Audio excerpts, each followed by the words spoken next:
अस्सलामुअलैकुम दोस्तों, ਤੁਸੀਂ ਵੇਖ ਰਹੇ ਹੋ ਪਾਕ ਪੰਜਾਬ ਟੀਵੀ ਤੇ ਮੈਂ ਆ ਤੁਹਾਡਾ ਮੇਜ਼ਬਾਨ ਤੁਹਾਡਾ ਦੋਸਤ ਅਬਦੁਲ ਵਾਹਿਦ। ਸਭ ਤੋਂ ਪਹਿਲੇ ਤੁਸੀਂ ਆਪਣੇ ਚੈਨਲ ਨੂੰ ਕਰੋ ਸਬਸਕ੍ਰਾਈਬ ਤੇ ਨਾਲ ਹੀ ਬੈਲ ਆਈਕਨ ਨੂੰ ਕਰੋ ਓਕੇ, ਤਾਂ ਕਿ ਸਾਡੀ ਅਗਲੀ ਵੀਡੀਓ ਦਾ ਨੋਟੀਫਿਕੇਸ਼ਨ ਤੁਹਾਡੇ ਤੱਕ ਪਹੁੰਚੇ, ਤੁਸੀਂ ਉਹ ਵੀਡੀਓ ਵੇਖੋ ਸਭ ਤੋਂ ਪਹਿਲੇ। ਦੋਸਤੋ ਮਾਸ਼ਾਅੱਲਾ, ਜਿਸ ਤਰ੍ਹਾਂ ਕਿ ਤੁਹਾਨੂੰ ਭਰਾਵਾਂ ਨੂੰ ਸਾਹਮਣੇ ਸਕਰੀਨ 'ਤੇ ਵੀ ਨਜ਼ਰ ਆ ਗਿਆ ਹੋਣਾ ਹੈ ਕਿ ਰਕਬਾ 460 ਕੁਨਾਲ ਮੋਜ਼ਾ ਬੁਰਜ ਤਹਿਸੀਲ ਫਤਿਹ ਜੰਗ।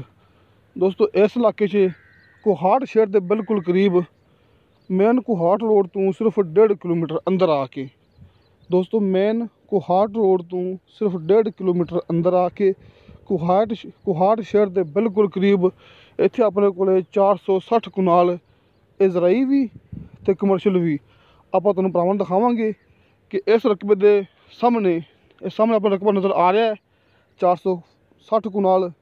ਇਹਦੇ ਸਾਹਮਣੇ ਆਪਾਂ ਨੂੰ ਜਿਹੜਾ ਕਿ ਕਲੋਨੀ ਬਣਦੀ ਪਈ, ਇੱਕ ਪਲਾਟ ਕੱਟ ਕੇ ਲੋਕ ਸੇਲ ਕਰ ਰਹੇ ਨੇ, ਕਿਉਂਕਿ ਆਸ-ਪਾਸ ਕਲੋਨੀਆਂ ਨੇ, ਆਸ-ਪਾਸ ਆਬਾਦੀਆਂ ਨੇ ਕਿ ਬੜੀ ਅੱਛੀ ਜ਼ਮੀਨ ਹੈ। ਇਹ ਮਾਸ਼ਾਅੱਲਾ ਇਹ ਪੱਕੇ ਰਸਤੇ ਦਾ 300 ਫੁੱਟ ਫਰੰਟ ਹੈ।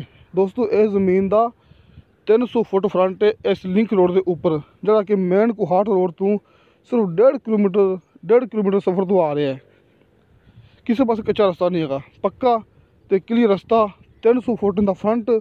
ਇਸ ਵਾਸਤੇ ਜ਼ਰਾਈ ਵੀ ਕਮਰਸ਼ੀਅਲ ਵੀ, ਕਿਉਂਕਿ ਸਾਹਮਣੇ ਮੈਂ ਭਰਾਵਾਂ ਨੂੰ ਦਿਖਾ ਰਿਹਾ ਕਿ ਸਾਹਮਣੇ ਦੀ ਕਲੋਨੀ ਬਣਦੀ ਪਈ, ਉੱਥੇ ਬੜੇ ਮਹਿੰਗੇ ਲੋਕ ਪਲਾਟ ਕੱਟ ਕੇ ਸੇਲ ਕਰਦੇ ਪਏ ਨੇ ਅਤੇ ਆਸ-ਪਾਸ ਕਲੋਨੀਆਂ ਨੇ, ਆਸ-ਪਾਸ ਆਬਾਦੀਆਂ ਨੇ ਅਤੇ ਬਿਜਲੀ ਮੌਕੇ 'ਤੇ ਮੌਜੂਦ ਹੈ।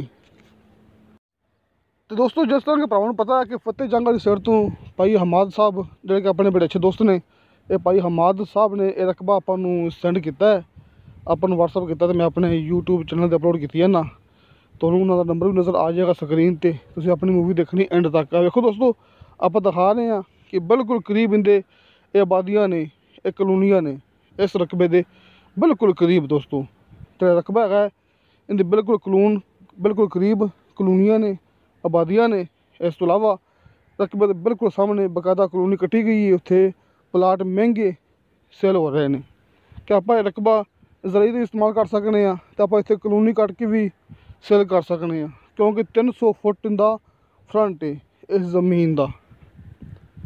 ਕੋਈ ਦੋਸਤ ਇਹਦੇ ਸਾਹਮਣੇ ਫਰੰਟ 'ਤੇ ਕਲੋਨੀ ਕੱਟ ਸਕਦਾ ਹੈ, ਕੋਈ ਵੀ ਕਾਰੋਬਾਰ ਕਰ ਸਕਦਾ, ਕੋਈ ਫਾਰਮ ਹਾਊਸ, ਡੇਅਰੀ ਫਾਰਮ, ਕੋਈ ਵੀ ਜਿਹੜਾ ਕਿ ਇੱਥੇ ਆਪਣਾ ਕੰਮ ਚਲਾ ਸਕਦਾ ਹੈ ਅਤੇ ਬੈਕ ਸਾਈਡ 'ਤੇ ਇੱਥੇ ਆਪਣਾ ਜ਼ਮੀਨਦਾਰਾ ਕਰ ਸਕਦਾ ਹੈ, ਕਿਉਂਕਿ ਬਿਲਕੁਲ ਪੱਧਰਾ ਅਤੇ ਪਲੈਨ ਰਕਬਾ ਜ਼ਰਾਈ ਦੇ ਬਿਲਕੁਲ ਕਾਬਲ ਰਕਬਾ ਹੈ। ਬਾਕੀ ਜੋ ਵੀ ਗੱਲਬਾਤ ਇਸ ਰਕਬੇ ਬਾਰੇ ਚੱਲਿਆ ਜਾਵੇ, ਤੁਹਾਨੂੰ ਭਰਾਵਾਂ ਨੂੰ ਸਾਹਮਣੇ ਡਾਇਰੈਕਟ ਨੰਬਰ ਨਜ਼ਰ ਆ ਜਾਏਗਾ ਭਾਈ ਹਮਾਦ ਸਾਹਿਬ ਦਾ। ਤੁਸੀਂ ਭਾਈ ਹਮਾਦ ਸਾਹਿਬ ਨਾਲ ਗੱਲ ਕਰਕੇ ਇਹਦੀ ਮੁਕੰਮਲ ਮਾਲੂਮਾਤ ਲੈ ਸਕਦੇ ਜੀ। ਆ ਵੇਖੋ ਆਪਾਂ ਤੁਹਾਨੂੰ ਦਿਖਾ ਰਹੇ ਹਾਂ ਕਿ ਦੋਸਤੋ ਨਿਸ਼ਾਨੀ ਹੁੰਦੀ ਕਿ ਜਿੱਥੇ ਘਾਹ ਉਗਰ ਪਵੇ, ਜਿਹੜੇ ਰਕਬੇ ਦੇ ਵਿੱਚ ਘਾਹ ਉਗਰ ਪਵੇ ਉੱਥੇ ਜ਼ਮੀਨ ਚੰਗੀ ਹੁੰਦੀ ਹੈ, ਉੱਥੇ ਜ਼ਮੀਨ ਜ਼ਰਾਈ ਹੁੰਦੀ ਹੈ। ਆ ਵੇਖੋ ਤੁਹਾਨੂੰ ਭਰਾਵਾਂ ਨੂੰ ਸਾਹਮਣੇ ਹਮਾਦ ਅਹਿਮਦ ਦਾ ਜਿਹੜਾ ਕਾਲ ਨੰਬਰ ਨਜ਼ਰ ਆ ਗਿਆ ਹੈ, ਜਿੱਥੇ ਕਿ ਆਪਾਂ ਦਿਖਾ ਰਹੇ ਹਾਂ ਕਿ ਸਾਹਮਣੇ ਇਹ ਨਿੱਕੀ ਦੀਵਾਰਾਂ, ਇਹ ਪਲਾਟ ਕੱਟੇ ਪਏ ਨੇ ਕਿ ਬਿਲਕੁਲ ਸਾਹਮਣੇ ਇਹਦੀ ਕਲੋਨੀ ਕੱਟੀ ਪਈ, ਲੋਕ ਇੱਥੇ ਪਲਾਟ ਸੇਲ ਕਰ ਰਹੇ ਨੇ, ਬਾਕਾਇਦਾ ਇੱਥੇ ਪਲਾਟ ਸੇਲ ਹੋ ਰਹੇ ਨੇ, ਲੋਕ ਆਪਣੇ ਇੱਥੇ ਜਿਹੜਾ ਕਿ ਪਲਾਟ ਲੈ ਰਹੇ ਨੇ ਇਸ ਜਗ੍ਹਾ ਤੋਂ। ਆਪਾਂ ਦਿਖਾ ਰਹੇ ਹਾਂ ਕਿ ਸਾਹਮਣੇ ਆਪਾਂ ਨੂੰ ਪਲਾਟ ਨਜ਼ਰ ਆਉਂਦੇ ਪਏ ਨੇ ਜਿਹੜੇ ਕੱਟੇ ਪਏ ਨੇ। ਤੁਹਾਨੂੰ ਭਾਈ ਹਮਾਦ ਸਾਹਿਬ ਦਾ ਜਿਹੜਾ ਕਾਲ ਨੰਬਰ ਹੈ ਉਹ ਵੀ ਨਜ਼ਰ ਆ ਜਾਣਾ ਹੈ, ਤੁਸੀਂ ਗੱਲ ਕਰਨੀ ਭਾਈ ਹਮਾਦ ਨਾਲ ਡਾਇਰੈਕਟ। ਅਤੇ ਦੋਸਤੋ ਮੇਰਾ ਵਟਸਐਪ ਨੰਬਰ ਲੱਗਿਆ ਹੁੰਦਾ ਹਰ ਮੂਵੀ ਦੀ ਡਿਸਕ੍ਰਿਪਸ਼ਨ ਦੇ ਵਿੱਚ। ਤੁਹਾਨੂੰ ਸਾਡੀ ਵੀਡੀਓ ਪਸੰਦ ਆਵੇ, ਸਾਡੀ ਵੀਡੀਓ ਲਾਈਕ ਅਤੇ ਸ਼ੇਅਰ ਜ਼ਰੂਰ ਕਰੋ ਅਤੇ ਆਪਣੇ ਬਿਹਤਰੀਨ ਡਾਕੂਮੈਂਟਸ ਲੈ ਕੇ ਭੇਜੋ। ਦੋਸਤੋ 10 ਲੱਖ ਰੁਪਇਆ ਪਰ ਕਨਾਲ ਇਹਦੀ ਡਿਮਾਂਡ ਹੈ। ਸੋਰੀ ਮਾਜ਼ਰਤ ਚਾਹੁੰਦਾ ਕਿ ਮੈਂ ਇਹਦੀ ਡਿਮਾਂਡ ਭੁੱਲ ਗਿਆ ਸਾਂ। 10 ਲੱਖ ਰੁਪਇਆ ਪਰ ਕਨਾਲ ਇਹਦੀ ਡਿਮਾਂਡ ਹੈ। ਦੋਸਤੋ 10 ਲੱਖ ਦੇ ਵਿੱਚੋਂ ਕਮੀ ਪੇਸ਼ੀ ਪਿਆਰ ਮੁਹੱਬਤ ਹੋ ਜਾਏਗਾ। ਇਹ 10 ਲੱਖ ਫੀ ਏਕੜ ਦੀ ਡਿਮਾਂਡ ਹੈ, ਰੇਟ ਫਾਈਨਲ ਨਹੀਂ ਹੈਗਾ, ਕਮੀ ਪੇਸ਼ੀ ਪਿਆਰ ਮੁਹੱਬਤ ਹੋ ਜਾਏਗਾ। ਦੋਸਤੋ ਆਪਣੀ ਗਰੰਟੀ ਹੁੰਦੀ ਹੈ, ਆਪਾਂ ਜਿਹੜਾ ਰਕਬਾ ਦਿਖਾਣੇ ਆ ਕਿ ਉਹ ਦਿਖਾਣੇ ਆ ਜਿਹੜਾ ਕਿ ਬਰਾਏ ਸੇਲ ਹੁੰਦਾ ਹੈ, ਜਿਹੜਾ ਕਿ ਲੋਕ ਫਰੋਖਤ ਕਰਦੇ ਹੁੰਦੇ ਨੇ।